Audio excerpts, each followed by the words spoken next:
Yorana à tous, bienvenue sur ma chaîne. J'ai disparu depuis janvier. Je vous explique, j'étais à Tahiti ces 2 derniers mois et je me suis totalement déconnectée de YouTube, des réseaux sociaux. Je suis désolée si vous vous êtes senti abandonnée. Je remercie mes abonnés fidèles qui continuent de me suivre. Un grand marururua. Franchement, merci marururua à vous parce que j'ai vu qu'il y en avait qui était parti. Désolée. En même temps, c'est pas grave, hein, c'est le jeu des réseaux sociaux, il faut être présent tout le temps. Mais peu importe, voilà, c'est les règles, moi j'accepte les règles. Voilà, je suis rentrée en France, je m'installe à Bordeaux. Si vous êtes dans les coins, n'hésitez pas à me contacter, mes contacts sont en barre de description. Au plaisir de vous rencontrer. N'hésitez pas vraiment à email et je vais vous laisser visionner les prédictions et les énergies générales pour ce mois de mars pour les 12 signes astrologiques. Faites bien attention, ce sont des tirages généraux qui ne parleront pas à tout le monde, donc prenez du recul, prenez de la hauteur, surtout gardez votre discernement et gardez votre pouvoir intérieur. Vous avez votre libre arbitre. Les cartes sont surtout des énergies qu'elles vont capter et les messages sont surtout des messages à prendre comme conseil. D'accord? C'est très important que vous gardiez votre discernement et que vous gardiez votre pouvoir personnel et intérieur. Je vous invite aussi à cliquer sur la petite clochette et à vous abonner. Je vous embrasse. Je vous fais des gros bisous. Je vous envoie plein de good vibes. À tout de suite. Gros bisous.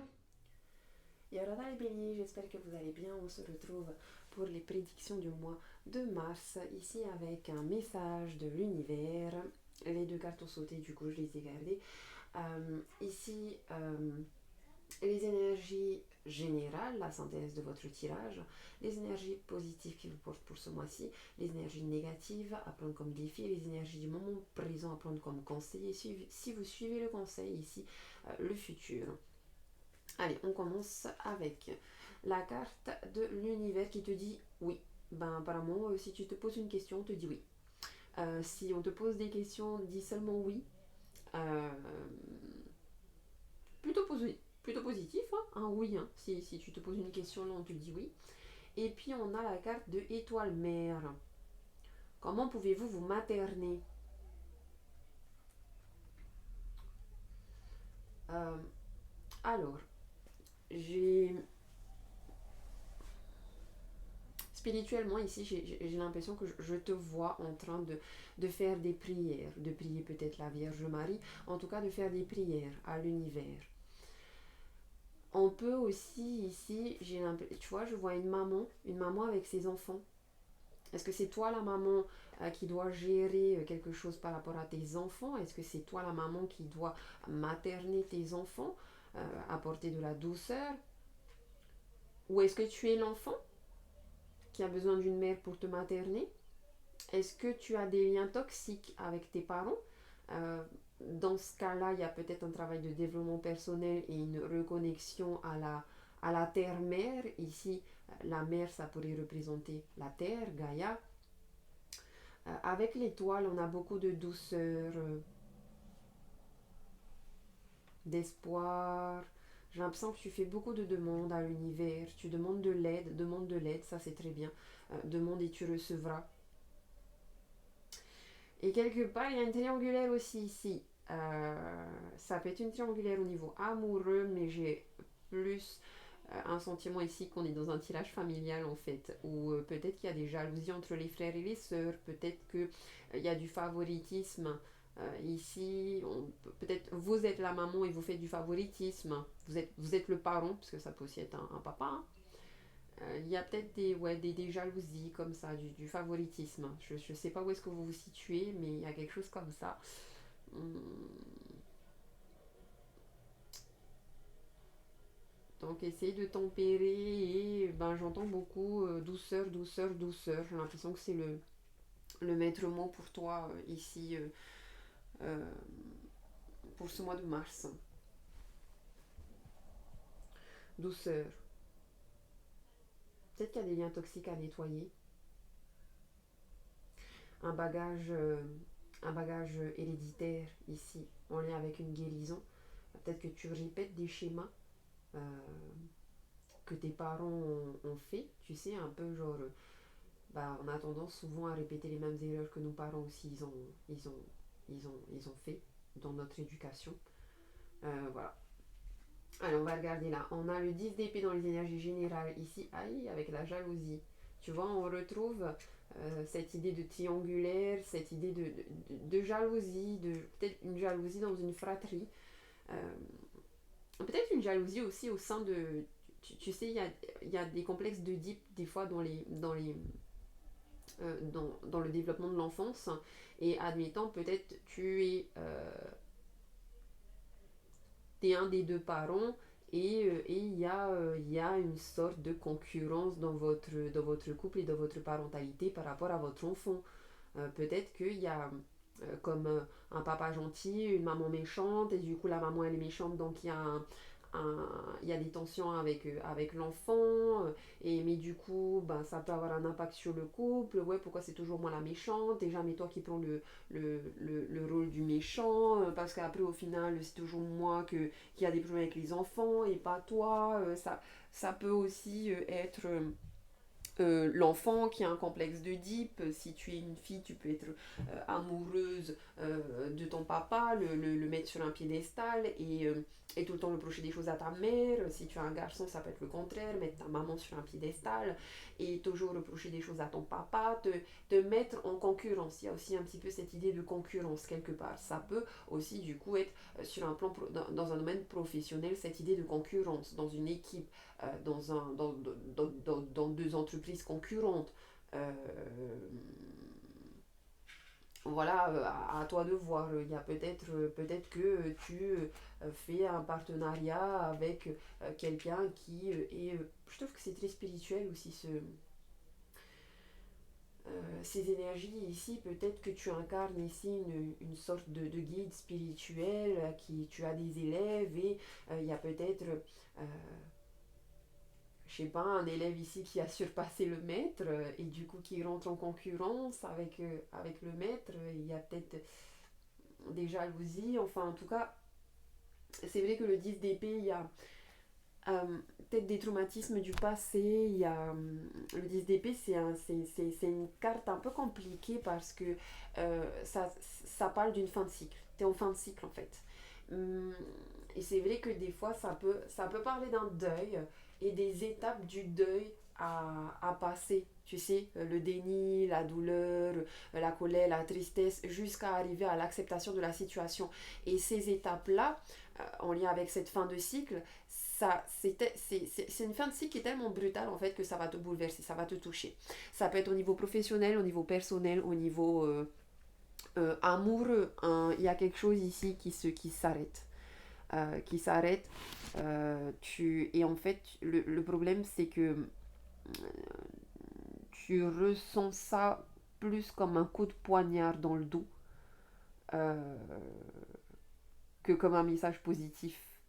Parce que autant c'est vrai que là, il y a une énergie aussi un peu de trahison. Je sais pas, il y a peut-être eu de l'infidélité, de la trahison, un coup de poignard dans le dos.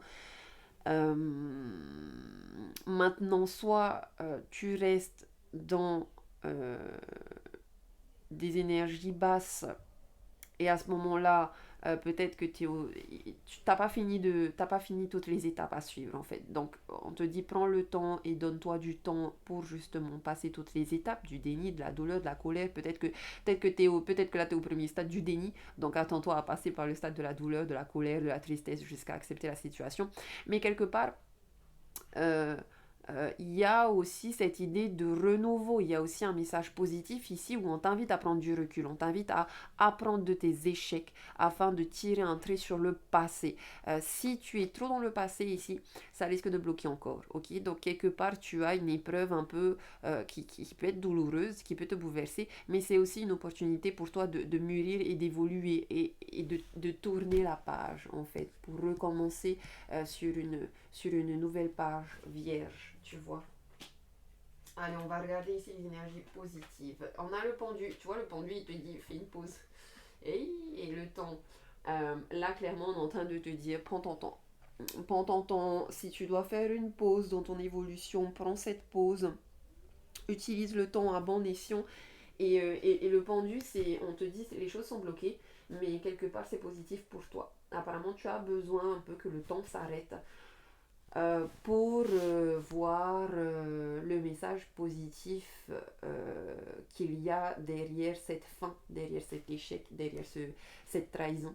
Euh, Tu as besoin de temps apparemment pour voir le renouveau qu'il y a derrière, pour prendre du recul, pour renaître, parce que quelque part, tu es en pleine transformation. Donc il y a une, il y a une certaine évolution ici qu'il faut que tu arrives à voir. Peut-être que pour l'instant tu n'arrives pas à le voir, donc prends du recul, tire des enseignements de ton échec passé.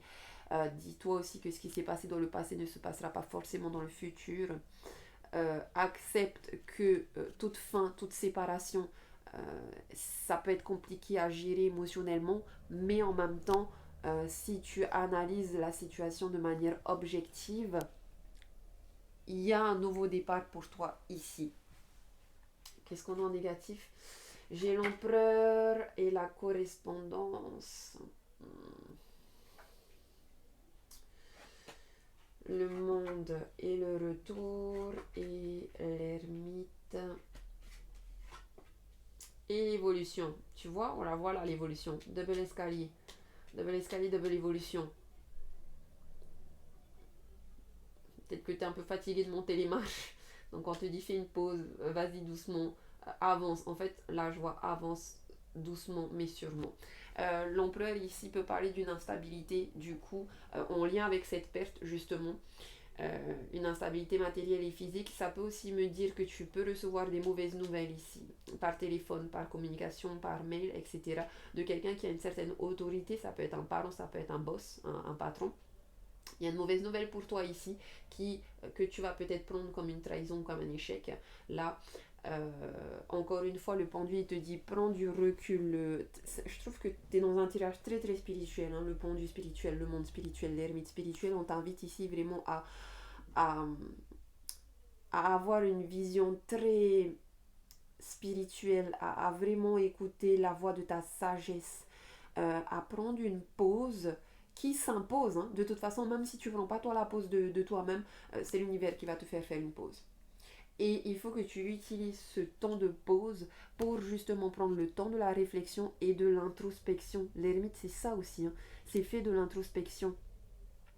Il y a quelque part aussi ici une notion un peu de sacrifice, mais c'est un sacrifice que tu as besoin de faire parce que ça va t'aider justement à te transformer, à renaître de tes cendres pour ensuite aller vers une nouvelle abondance, pour créer une nouvelle version de toi-même et créer une nouvelle vie. Tu vois? L'empereur ici, avec la correspondance, fais attention à ta manière de communiquer. Hein. Parce qu'il y a beaucoup de communication ici. Alors, soit c'est une tierce personne là qui te parle mal, qui est arrogant, qui est méchant, qui est cruel, qui utilise son autorité, son arrogance et son ambition, mais de manière mal placée, qui abuse un petit peu de son pouvoir. Soit c'est une tierce personne, soit c'est toi dans ta manière de parler, de t'exprimer. Évite la communication par message, j'ai envie de te dire, parce que c'est très facile de mal interpréter les, les choses quand on parle par message. Favorise plutôt le face-to-face ici, hein, plutôt que par message à distance. Et de manière personnelle, l'empereur, ça pourrait dire que tu n'as pas assez confiance en toi et du coup tu n'arrives pas à prendre des décisions. Donc on voit là avec le monde et l'ermite que tu vas essayer de te connecter à l'univers. Peut-être que tu vas travailler sur ton canal, sur ta spiritualité, sur ton troisième œil. Euh, Peut-être que tu vas communiquer avec ta famille, avec tes ancêtres. Certains d'entre vous, au niveau familial, il y a une réconciliation ici. Hein. Vous allez aller vers une évolution dans votre relationnel familial. Là, je parle surtout pour les gens qui ont un vrai lien d'amour inconditionnel. Euh, Famille, amour. L'empereur ici peut aussi représenter votre autre, hein, votre partenaire de vie, votre amoureux, votre amoureuse. Il y aura juste des problèmes ici de communication, mais il y a une réconciliation ici et les choses vont évoluer doucement mais sûrement. Euh, et quelque part, l'empereur, il te dit aussi que tu as peut-être oublié, comment dire, t'as peut-être oublié, en fait, comme il t'est arrivé un truc ici qui t'a fait perdre un petit peu ta stabilité, tu, soit tu ne sais, tu prends pas tes responsabilités, donc on t'invite aussi à prendre tes responsabilités, et c'est pour ça que là, le pendu, tu vois les choses un peu à l'envers pour l'instant. Donc si tu arrives à prendre tes responsabilités, tu pourras avoir les idées plus claires et vraiment voir, avoir la bonne perspective des choses dans ton analyse. Euh, En général, on est plutôt sur une instabilité matérielle et financière, et c'est peut-être ça qui, voilà, euh, va te faire un petit choc. Euh, Ça peut aussi dire, voilà, une mauvaise nouvelle, une opportunité ratée au niveau des affaires, au niveau du professionnel, quelque chose qui te manque là et que tu vas pas réussir à avoir pour concrétiser tes projets. Euh,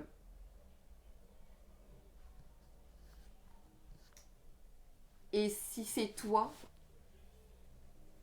si on parle de ton énergie personnelle, on dirait que ton énergie est trop éparpillée. Peut-être que tu es trop devant les écrans aussi. Fais une pause. Parce que j'ai l'impression que tu as beaucoup de choses à faire et peut-être que tu sais pas. En fait, moi, j'entends vraiment, tu sais pas communiquer.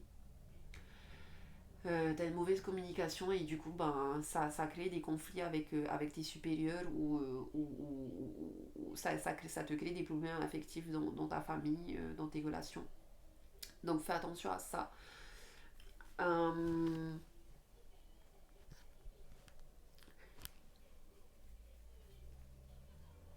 Fais très attention à ça. Maintenant,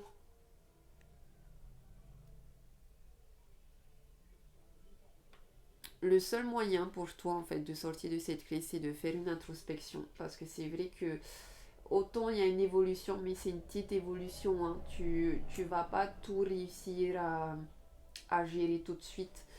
Euh, Parce que quelque part ici, autant il y a des réconciliations, donc tu arrives à faire tourner la roue et tu arrives à re-avancer et à continuer de monter sur la montagne, à surmonter tous les obstacles ici. Autant pour certains d'entre vous, c'est bloqué là. Hein. La roue, elle est bloquée, donc peut-être que tu stagnes sur une des marches de l'escalier, ici, sur une des marches de ton évolution, et à ce moment-là, fais de l'introspection. Fais de l'introspection, et j'ai le sentiment que pour la majorité d'entre vous, là, qui est dans la spiritualité, dans le développement personnel et dans la guérison, on dirait que vous allez aller travailler sur votre bagage transgénérationnel. Euh, Vous allez peut-être faire des recherches sur votre famille, sur votre arbre généalogique, sur vos ancêtres. Il y a beaucoup ça.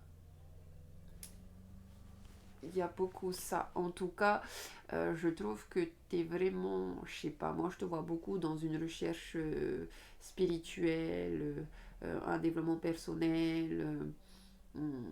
Et justement, peut-être que c'est parce qu'il t'est arrivé quelque chose un peu de négatif ici que tu vas faire tout ce travail-là, qui au final, même si tu vois pas qu'il y a une évolution, il y a quand même une évolution. Il y a quand même une évolution personnelle. Euh, le monde, si tu arrives à te réconcilier avec toi-même, avec ta famille, avec les autres aussi à ton travail, que tu sors du triangle psychologique, sauveur, bourreau, euh, victime, tu peux aller ici vers une évolution et en fait tu peux aussi toi évoluer dans ta sagesse et dans ta spiritualité, tu peux augmenter ta fréquence ici. Maintenant, si tu n'arrives pas à gérer ici cette énergie un petit peu de tyran et que tu n'arrives pas à prendre le temps de faire une pause, euh, de, de, de, de travailler ta sagesse, d'équilibrer tes émotions et de trouver une autre perspective des choses, à ce moment-là, là, c'est bloqué. Autant, franchement, il y a deux cas de figure ici. Autant il y a quand même ici un accomplissement où tu retrouves une certaine plénitude qui t'aide à continuer à franchir tous les obstacles et qui t'aide à traverser encore les épreuves parce que c'est vrai je trouve qu'il y a une lenteur. Il y a beaucoup de lenteur chez toi ici. J'ai l'impression que ça va être une très longue période qui peut être difficile.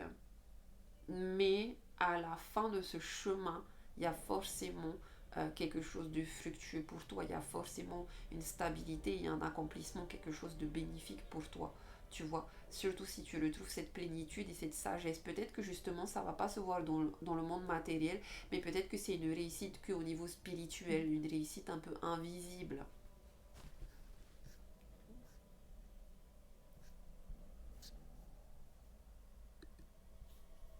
Parce qu'avec l'ermite, on est quand même, voilà, euh, le grand sage.